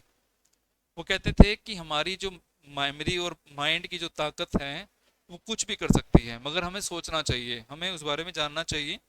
और वो कहते हैं कि ये हमारे एक्सपीरियंस को शेप देती हैं, मीनिंग देती हैं। यानी कि आप अपनी लाइफ में जो भी डेली एक्सपीरियंस करते हैं ना, विलियम वर्ड्सवर्थ कहते थे, अगर हम उसको लेके थोड़ा सा सोचें कि ये क्या हो रहा है, किस तरह से हो रहा है, तो लाइफ हमारी टोटली चेंज हो जाती है। उससे एक मीनिंग निकल के आता है कि हम जो काम कर रहे हैं, जो भी हम एक्शन कर रहे हैं, जो सोच रहे हैं, वो हमें किस डायरेक्शन की तरफ ले जा रहा है। तो यानी कि हमारा जो माइंड है, वो हमें दूसरों के बारे में ना सोच के हमें अपने बारे में अपने आप को कनेक्ट करना चाहिए। डिवाइन पावर से। हमें देखना चाहिए कि किस तरह से हम उसको वो वैल्यूज तक ले जा रहे हैं। उसके बाद बात करते हैं वो चाइल्डहुड एंड इनोसेंस की। वो कहते हैं कि चाइल्डहुड जो है उसके अंदर इंट्यूटिव विजडम होती है, इंट्यूशंस होती हैं, उसकी विजडम जो है इनहेरेंट होती है वो अपने ही आसपास की सराउंडिंग से। और उसके हम बात करें अगर, तो हमें देखने को ऐसा मिलता है कि वो बचपन से ही क्लोज होता है किस चीज़ के, नेचर के। आप देखिए छोटे बच्चे को हमेशा नेचर में जाना पसंद होता है। आजकल की बात करें तो हम उसको बच्चे को नेचर में नहीं लेके जाते, तो इसलिए वो टेक्नोलॉजी की वजह से फ़ोन में और टीवी में बिजी रहता है। मगर अगर हम नेचर में लेके जाएं तो उसको एकदम से आप देखेंगे कि वो भागता है, क्योंकि वो अपने आप को कनेक्ट कर लेता है, क्योंकि उसकी नेचुरली इंट्यूशंस ऐसी आती हैं कि वो, और जो धीरे धीरे चली जाती हैं। मगर रिमेंबर इन एडल्टहुड, आप सभी को अपना याद होगा कि बचपन में आप कहाँ कहाँ खेलते थे, कहाँ कहाँ आप घूमते थे, कहाँ कहाँ आपने विजिट किया, वो आपको सब याद रहेगा। वो जा चुका है मगर कहाँ पे स्टोर हो गया, आपकी मेमोरी के अंदर, जिसके बारे में वो बात करता है। अब वो बात करता है कि सिर्फ एक्स्ट्रा ऑर्डिनरी जो चीजें हैं, क्या वो किंग्स की लाइफ में होती हैं या गॉड्स की लाइफ में आपको देखने को मिलेगी? कॉमन मैन की भी हो सकती हैं, सिंपल चीजों में भी हो सकती हैं, देखने वाले के ऊपर डिपेंड करता है कि लाइफ कैसी है। वो ये कहता है कि एक्स्ट्रा ऑर्डिनरी चीजें जो हैं ऑर्डिनरी पर्सन्स की लाइफ में भी उतना ही देखने को मिलती हैं अच्छी तरीके से, और सिंपल चीजों में भी आपको वो देखने को मिलेंगी। उनकी थीम्स में ये चीज देखने को मिलती थी। और लास्ट में बात करते हैं सब्लिमिटी की। The sublimity the feeling of awe and terror inspired by vast powerful natural landscapes. और कहते हैं कि ऐसा नहीं है कि कोई बड़े बड़े एक्शंस, बड़े बड़े वॉर्स ही आपको सरप्राइज करते हैं, आपको टेरिफाइड करते हैं विद जॉय एंड स्पिरिट।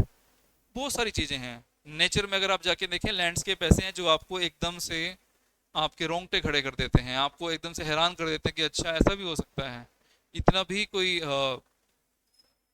जो है नेचर हम आपको दिखा सकते हैं कि हाँ, नेचर आपको एकदम से सरप्राइज कर देती है बहुत सारी चीज़ों के अंदर। तो ये इनके की थीम्स थे वर्ड्सवर्थ की पोएम के अंदर। बाकी हम जब इसकी एप्लीकेशंस पे इसको वर्ड्सवर्थ को डिटेल में डिस्कस करेंगे तो उसमें हम इसकी पोएम्स को लेके, जो इंपॉर्टेंट पोएम्स हैं, हम आपको इसका नाम नीचे बताएंगे, उनके थीम बताएंगे, मगर एक्चुअल में उनको डिटेल में पोएम्स के साथ वहीं पे डिस्कस करेंगे लाइन टू लाइन।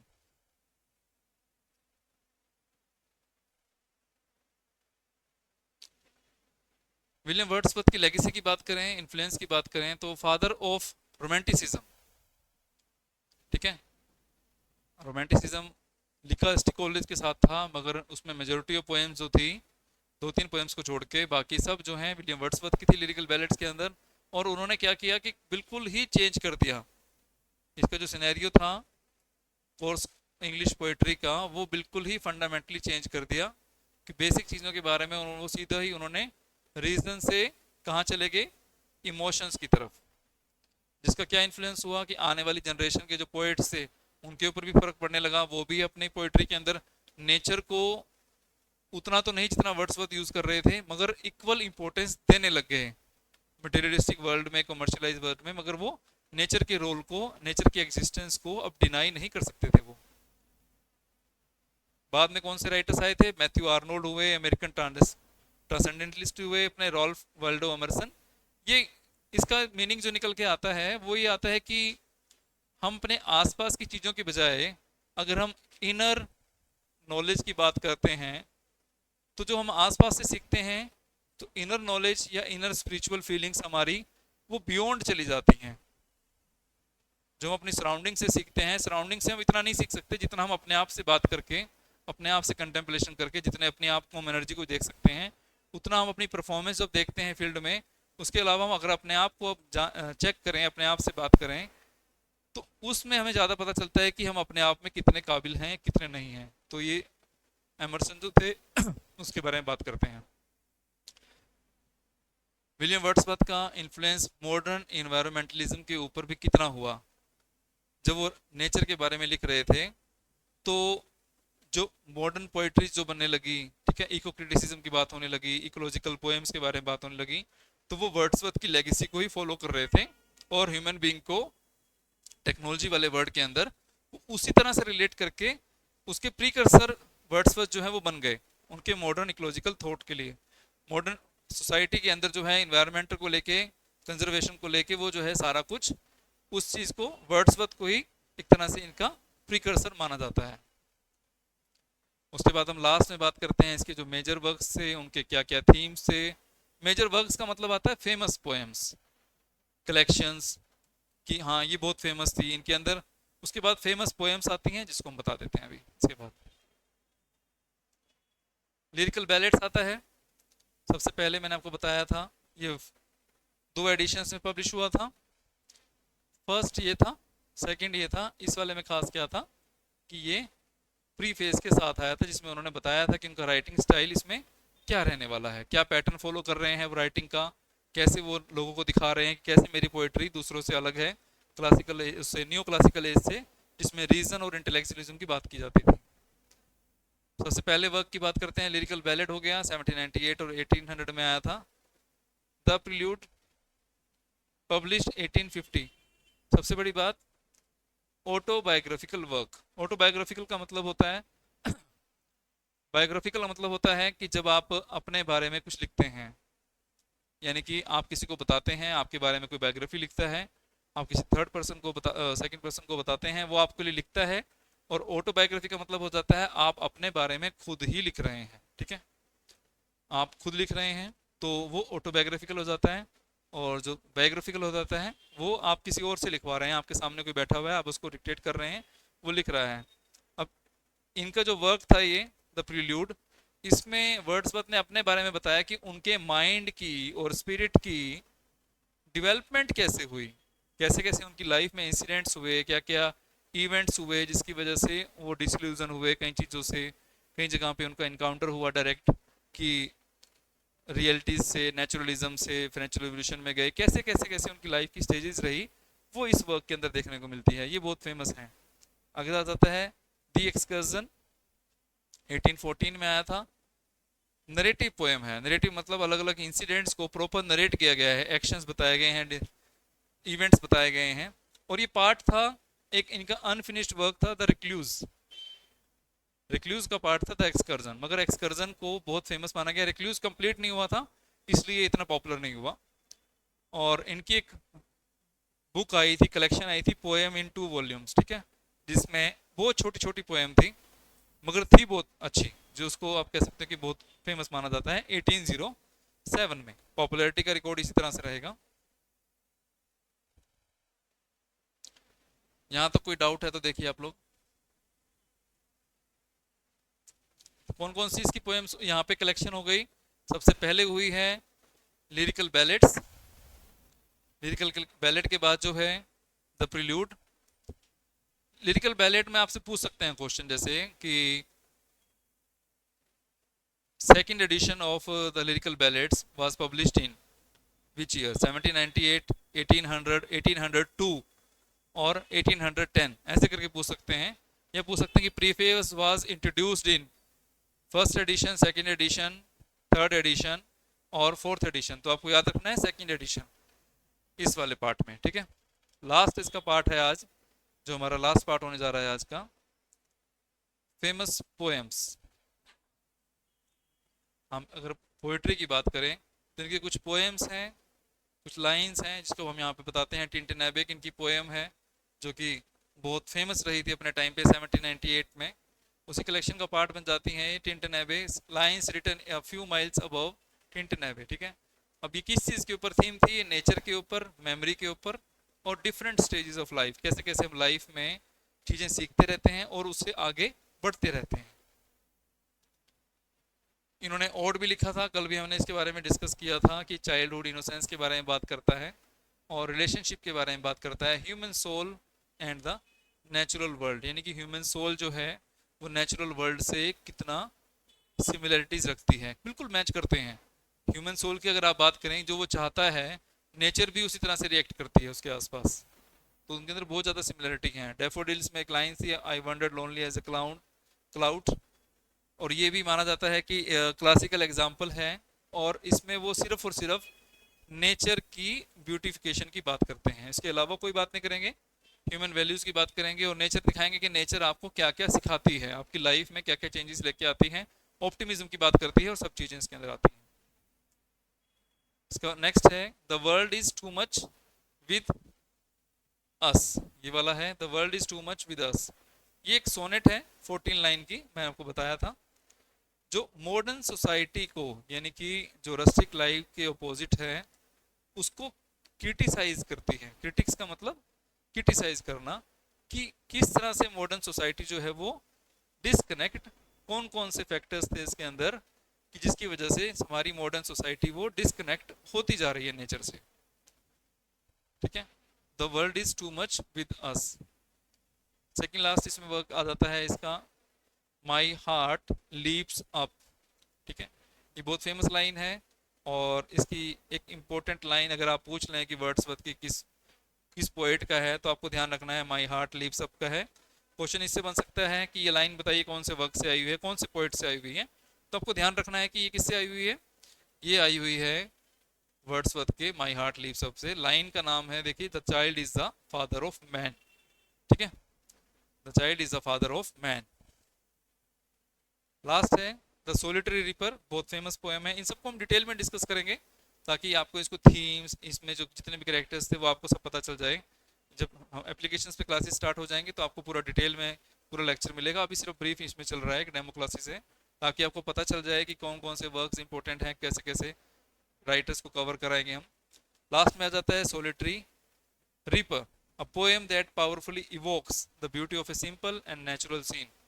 एक ऐसी पोएम आप कह सकते हैं कि बिल्कुल ही सिंपलेस्ट पार्ट को नेचर के, यानी कि इसमें कोई ब्यूटिफिकेशन की बात नहीं करेंगे, सिर्फ बात करेंगे कि सिंपल चीज़ें हैं, सिंपल एक्शन है, कैरेक्टर को ज़्यादा बहुत बड़ी क्लास से बिलोंग नहीं करता है, रस्टिक लाइफ से बिलोंग करता है, मगर वो सारा का सारा जो है दिखाएगा कि कैसे एक्स्ट्रा ऑर्डिनरी थिंग आपको ऑर्डिनरी लाइफ में भी देखने को मिलती है। तो ये चीज़ रहेगी इसके अंदर, जब हम इसकी पोएम को करेंगे तो आपको पता चलेगा कि नेचुरल सीन किस तरह से है। तो आज के लिए इतना ही था, थैंक यू। अगर आपको कोई डाउट है तो आप लोग पूछ सकते हैं।